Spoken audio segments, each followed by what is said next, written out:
പക്ഷെ ഇതൊരു ഞാൻ ഫസ്റ്റ് ടൈം കേൾക്കുവാ അശ്വതി, ഇങ്ങനെ ഒരു അപ്രോച്ച്, ഒരു ലൈഫ് കോച്ച്, സംതിങ് ഹെൽപ്ഫുൾ അല്ലേ? എല്ലാ അമ്മമാർക്കും ചെയ്യാൻ പറ്റാത്ത ചില കാര്യങ്ങൾ ചെയ്യാൻ പറ്റുക എന്ന് പറയുന്നത് സംതിങ് ഗ്രേറ്റ് അല്ലേ? ഐ ഷുഡ് ഇപ്പൊ അങ്ങനെ ഇനീഷ്യേറ്റീവ് എടുക്കുന്ന ഒരു ജനറേഷൻ ആണ് ഇപ്പൊ ഉള്ളത്. ഇപ്പൊ ഒരുപാട് മദേഴ്സ് ഉണ്ട്. ഇപ്പൊ നമുക്ക് അങ്ങനെ പേരന്റിങ് കമ്മ്യൂണിറ്റീസ് ഉണ്ട്, അങ്ങനെ സംസാരിക്കുന്ന ആളുകളുണ്ട്. അപ്പോൾ ഡിഫറെന്റ് ആയിട്ടുള്ള എങ്ങനെ കുട്ടികൾക്കൊരു അത് നമുക്ക് ജനറേഷൻസ് ആയിട്ട് കൈമാറി കിട്ടിയിട്ടുള്ള ചില ട്രോമകൾ എങ്ങനെ കുട്ടികൾക്ക് കിട്ടാതിരിക്കാം എന്നുള്ള തരത്തിൽ ഹാൻഡിൽ ചെയ്യുന്ന ആൾക്കാരുണ്ട്. ഇപ്പൊ ഞങ്ങളുടെ പ്രായത്തിലൊക്കെ ഞങ്ങളുടെയൊക്കെ പിള്ളേർ ഒത്തിരി വളർന്നു കാണും.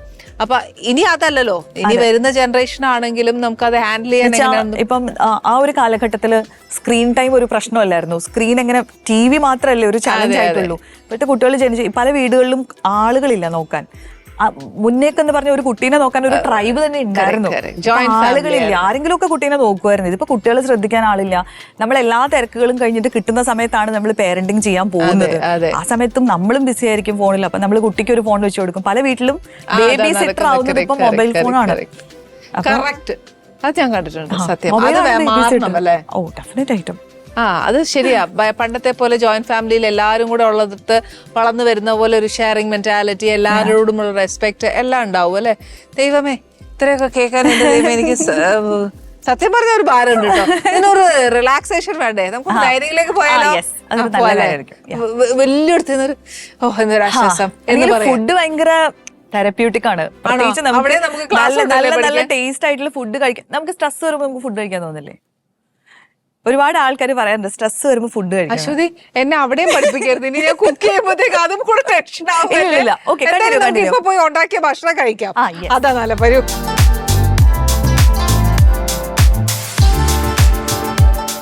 അതെ അശ്വതി, എനിക്ക് നേരത്തെ പറഞ്ഞതിന്റെ ഒക്കെ ഭാരം ഒരു ഇച്ചിരി കുറഞ്ഞെന്ന് തോന്നുന്നു. പക്ഷെ എന്നാലും ഞാൻ ട്രൈ ചെയ്ത് ശരിയാക്കി എടുക്കും, ഇല്ലെന്ന് ഞാൻ പറയുന്നില്ല. പക്ഷെ എനിക്ക് ചോദിക്കാനുള്ളത് എന്നാന്നറിയോ, ഇപ്പൊ പിള്ളേരെല്ലാം ഈ സോഷ്യൽ മീഡിയ, ഇൻസ്റ്റ, അങ്ങനെ എല്ലാത്തിലും ഇങ്ങനെ നോക്കിക്കൊണ്ടിരുന്നേച്ചില്ലേ, അവർക്ക് ഈ പല കാര്യങ്ങൾ എന്താ പറയാ കമ്പയർ ചെയ്തിട്ട് എനിക്കതില്ലേ ഇതില്ലേ എന്ന് പറഞ്ഞ് ഡിപ്രഷനിലേക്ക് പോകുന്ന പോലെയൊക്കെ ഫീൽ ചെയ്യുന്നുണ്ട്. ശരിയാണോ അതൊക്കെ? അതൊരു ഭാഗമാവുന്നുണ്ടോ?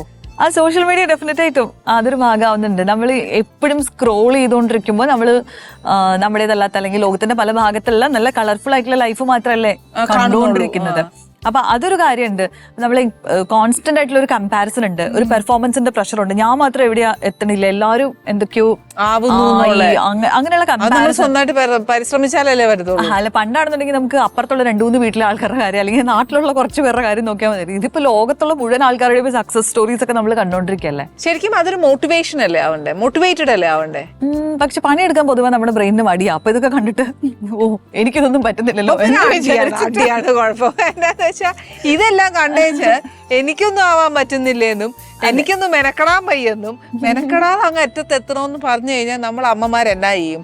നല്ല അടി കൊടുക്കും അല്ലെ? അത് വീണ്ടും നല്ല 2 എണ്ണം കൊടുത്തേച്ച് പോയി പണിയെടുക്കടാന്ന് പറഞ്ഞ സക്സസിലേക്ക് എത്തും. ഹാർഡ് വർക്ക് ആണല്ലോ ഏറ്റവും അത്യാവശ്യം. അല്ലാതെ സ്ക്രോൾ ചെയ്തേച്ചിരുന്നേച്ച് നമുക്കൊന്നും എത്താൻ ഒക്കുന്നില്ല. അതിന്റെ ഒരു റിയാലിറ്റി നമ്മൾ മനസ്സിലാക്കി കൊടുക്കണ്ടേ അല്ലേ? അത് മാത്രമേ ഞാൻ പറയുന്നുള്ളൂ. അല്ല, പക്ഷെ ഒരു കാര്യമുണ്ട്. ഇപ്പോ കുട്ടികളെ കഴിഞ്ഞ അല്ലെങ്കിൽ കുട്ടികളെ പോലെ തന്നെ മുതിർന്നവരും പ്രത്യേകിച്ച് വീട്ടിലുള്ള എൽഡർലി അഡൽസിനെ നോക്കിക്കഴിഞ്ഞാൽ അവര് മുഴുവൻ സമയം സ്ക്രോൾ ചെയ്തോണ്ടിരിക്കുകയാണ്.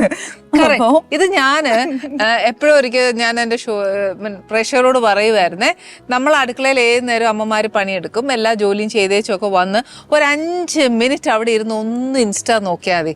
ഉടനെ പിള്ളേർ ഇങ്ങോട്ട് വരും, അമ്മ ഇത് ഏത് നേരം ഇൻസ്റ്റയാണോ നോക്കിക്കൊണ്ടിരിക്കുന്നതെന്നല്ലേ? ഫുഡ് കഴിക്കാനൊക്കെ ഇപ്പൊ ഒരു ഡൈനിങ് ടേബിളിൽ ഇരിക്കുകയാണെന്നുണ്ടെങ്കിൽ എല്ലാവരും സ്ക്രോൾ ചെയ്തോണ്ടിരിക്കുകയായിരിക്കും, എങ്ങനെയോ കഴിച്ചോണ്ടിരിക്കണം. അപ്പൊ മൈൻഡ്ഫുൾ ആയിട്ട് കഴിക്കുന്ന പോലും ഇല്ല നമ്മൾ. സത്യം. പക്ഷെ എന്റെ വീട്ടില് എന്റെ ഏട്ടൻ അതിന് ഭയങ്കര സ്ട്രിക്റ്റാ.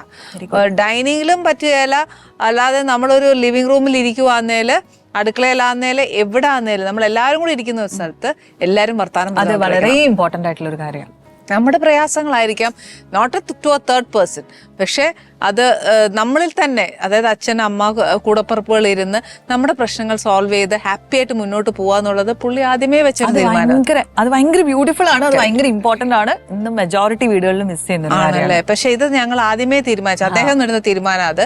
അതുകൊണ്ട് ഒരാൾ പോയി എടുത്തോണ്ട് ടിവിയുടെ മുമ്പിൽ പോയിരുന്ന് കാണുക, ആ പരിപാടിയില്ല. 3 നേരം കഴിക്കുന്നെങ്കിൽ ആ 3 നേരവും ഒരുമിച്ച് ആ ഡൈനിങ്ങിൽ ഇരുന്ന് പറഞ്ഞോണം. സ്കൂൾ വിശേഷമാണെങ്കിൽ അത്, ഇപ്പൊ ആണെങ്കിൽ ഇപ്പത്തെ വിശേഷങ്ങൾ പറഞ്ഞു തീർത്തോണം. അല്ല ഒരു തേർഡ് പേഴ്സൺ അറിഞ്ഞ് നമ്മുടെ ഫാമിലിയിലേക്ക് വിശേഷം അറിയാൻ പാടില്ല. അത് നല്ലൊരു ബോണ്ടിങ് ആണ് അല്ലെ.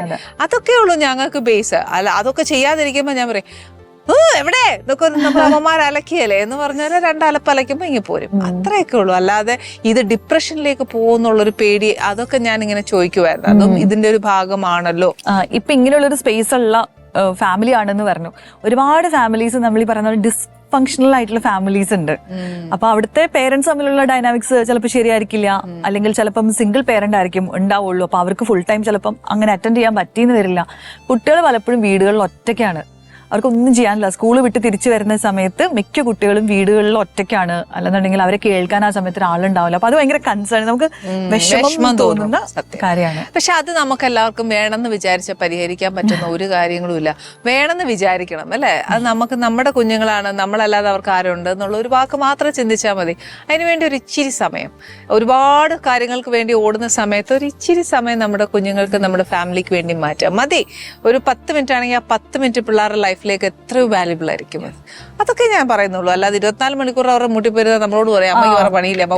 നമ്മൾ കൊടുക്കുന്ന സമയത്തിന്റെ ക്വാളിറ്റി ആണ് ഇമ്പോർട്ടന്റ്. വിലയില്ലാതെ ഫുൾ ടൈം ഇരിക്കാന്നുള്ളതല്ല, അതെ അവരോടൊപ്പം എനിക്ക് എന്റെ അമ്മയുണ്ട്, എന്റെ അച്ഛനുണ്ട് എന്നുള്ളൊരു ഫീലിംഗ് അവർക്ക് കൊടുത്താൽ മതി. അവര് ഈ പറഞ്ഞ പോലെ ഡിപ്രഷനിലേക്കല്ല, അവർ സക്സസിലേക്കേ പോകത്തുള്ളൂ അല്ലേ.